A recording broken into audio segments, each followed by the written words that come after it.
Buenos días, mesopotámicos. Hoy toca un programa de esta reciente sección del canal que se llama La Biblioteca de Ashurbanipal. En él, como dije en el primer programa, me dedicaré a comentar ciertos libros de historia que me parecen realmente interesantes o simplemente llamativos, para bien o para mal. Hoy me salgo del ámbito mesopotámico y le toca el turno al siguiente libro que se titula Conquistadores, Emires y Califas, los Omeyas y la formación del Andalus, de Eduardo Manzano Moreno. Yo he manejado la edición de 2014, que está publicada por la editorial Crítica.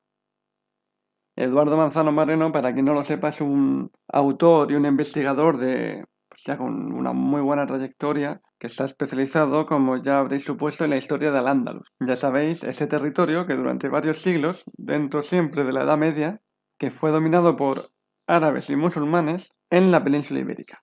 Lo primero que tengo que decir siempre con esta serie de libros es que toda la historia de España, desde que comienza la Edad Media, está envuelta en un halo ideológico donde predominan tanto las leyendas negras como las leyendas rosas, empezando por el reino visigodo, continuando por Al-Ándalus y así hasta la época actual. Pero esas leyendas, tanto negras como rosas, son productos de la imaginación y del discurso y de la propaganda, ya que no hay periodo ni negro ni rosa, lo cual es naturalmente evidente porque si uno piensa solamente en la vida de una persona, se dará cuenta de que no todo es blanco ni todo es negro, pues cuanto menos un periodo y un territorio donde interactuaron a lo largo del tiempo cientos de miles y millones de personas. El autor, afortunadamente, se aleja de estas dos leyendas, lo cual en los tiempos que corren, aunque el libro fue escrito originalmente en 2006, pero aún así, ya en esa época, hace 14 años, lo cierto es que se agradece que huya de estas dos leyendas y es una muestra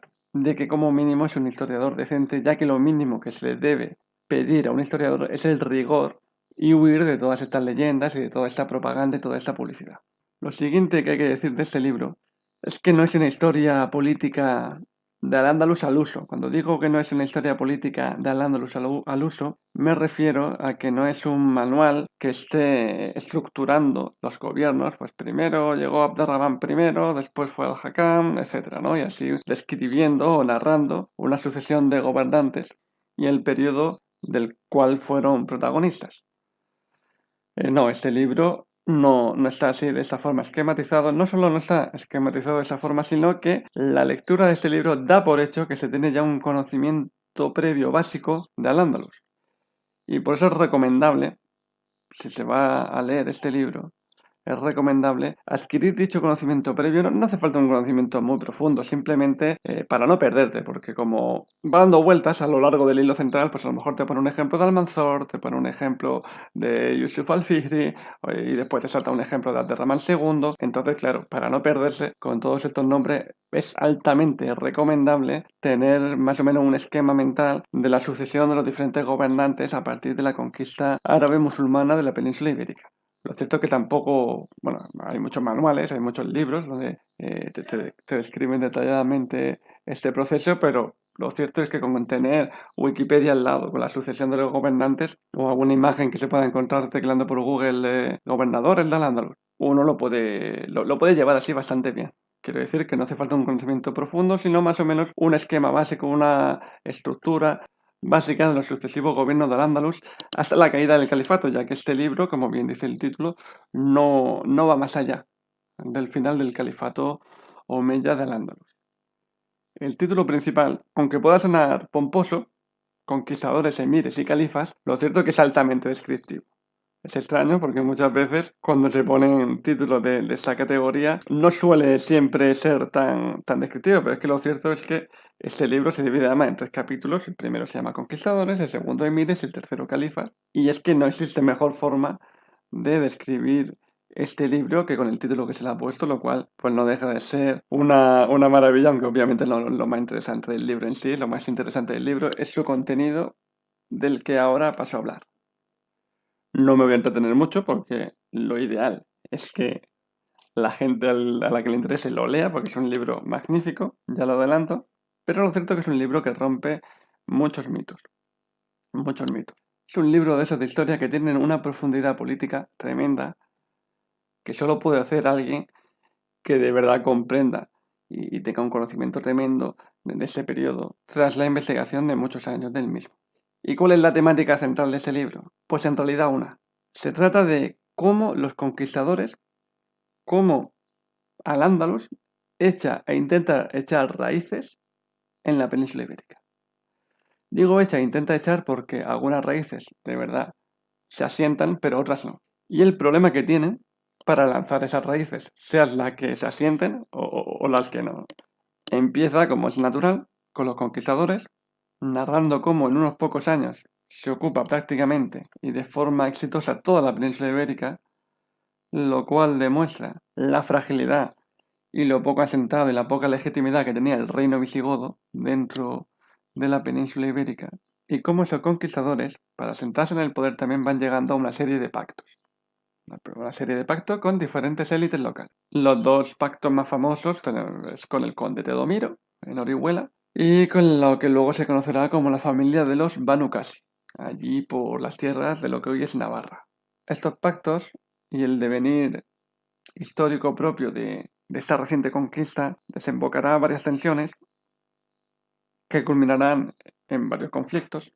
El principal de ellos es la rebelión de los bereberes contra los árabes, a los cuales se le dan, a los bereberes me refiero, peores tierras de asentamiento, pero que gracias a tropas enviadas desde Damasco, tened en cuenta que la primera etapa musulmana de Al-Ándalus depende del Imperio Omeya, cuya capital se localiza en Damasco. Bueno, pues esta rebelión de los bereberes queda sofocada gracias a los famosos Yun o Yundíes, que son esas tropas enviadas dentro de Damasco. Y ahí ya habrá directamente un conflicto por el poder y por el reparto de poder entre los primeros conquistadores, llamados baladíes, y los Yundíes, que son estos nuevos soldados que acabarán asentándose en la península ibérica. Todo esto, por supuesto, dentro de un equilibrio en el cual entran los pactos ya establecidos con las élites locales. Aún así, finalmente, se llega a un acuerdo entre todos estos elementos decisivos, pero al poco de llegar a dicho acuerdo es cuando viene el primer emir omeya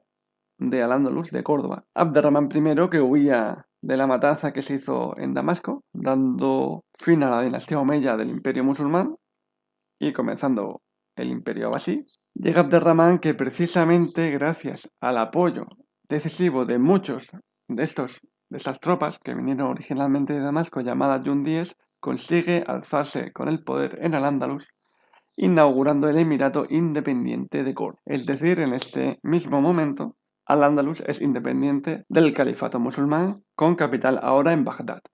Y ahora toda la historia de los emires independientes se resume en un hecho que además es un hecho universal dentro de la historia, que es la concentración del poder. Los emires independientes, empezando por Abderramán I y culminando por Abderramán III, que será proclamado posteriormente como el primer califa, lo que intentan hacer es acumular más poder para la corona. En este caso, la corona omeya de Al-Ándalus, lo cual es visto con recelos por los diferentes actores políticos de todo Al-Ándalus, diferentes jefes locales, muchas veces de origen muladí. Recordemos que los muladíes son los hispanos romanos que se han hecho musulmanes, pero también de los yundíes y también de los bereberes. En ese intento, como digo, de concentrar el poder, tiene un estorbo tremendo, que son los pactos que los conquistadores, dependientes del califato omeya de Damasco, llegaron con las élites locales, porque esos pactos limitan el poder del emir de Córdoba.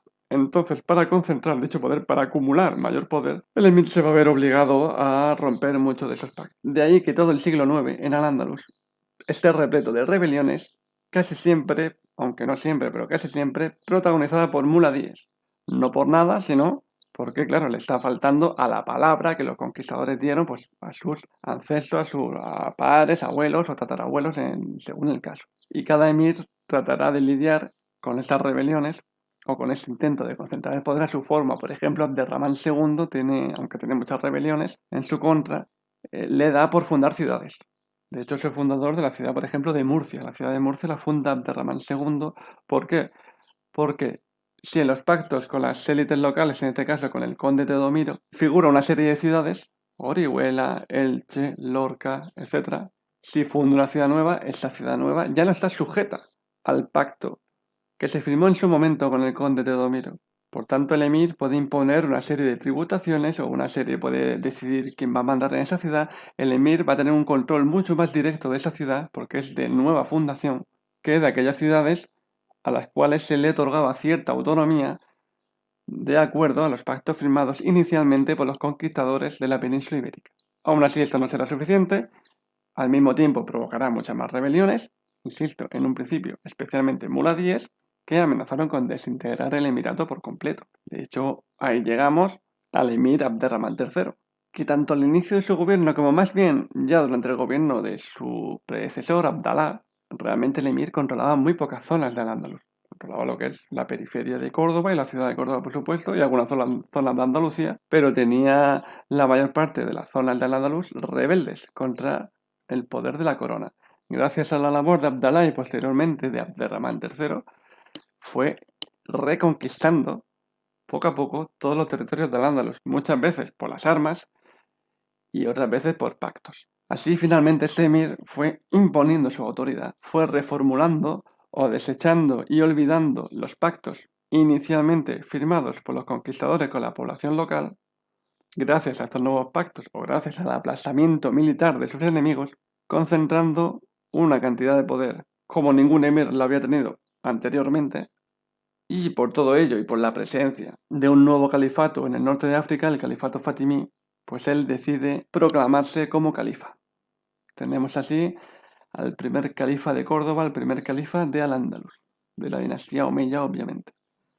En teoría uno pensará, bueno, el poder político, el monarca andalusí, ya ha conseguido lo que tanto ansiaba, lo que tanto anhelaba, lo que anhela realmente todo monarca, que es acumular una gran cantidad de poder, va asentando dicho poder por toda el Andalus, por supuesto de la mano también de la religión, fomentando y fortaleciendo la doctrina maliquí, siempre acorde en este caso con el poder y la propaganda real, pero lo cierto es que no es oro todo lo que reluce en la oscuridad, y resulta que para poder ejercer ese poder tan centralizado, un poder que se ha acumulado en gran medida, necesita rodearse de una inmensa burocracia y también comprar numerosas voluntades, tratos de favor para que muchos de estos clanes o de estas élites políticas sean adictos al poder del califa.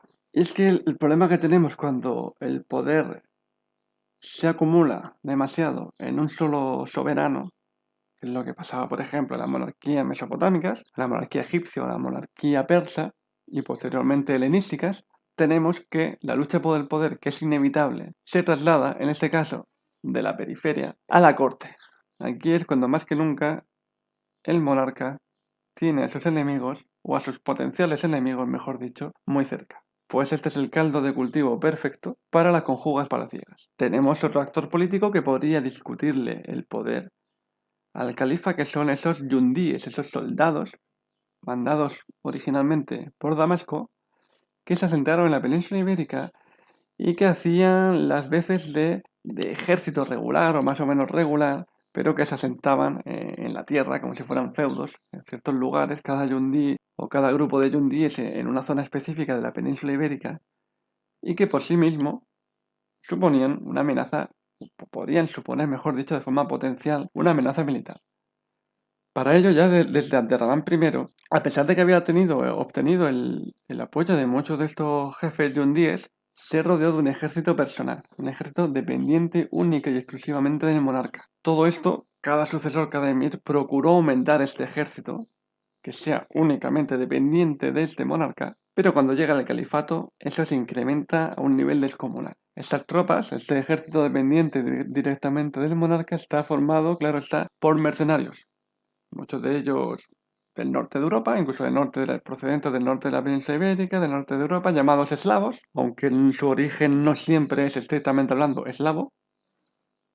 Y también por bereberes, aunque por bereberes en menor medida será ya con Hisham II, con Almanzor como el líder político de facto del califato político y militar, cuando aumente de forma bestial la entrada de bereberes.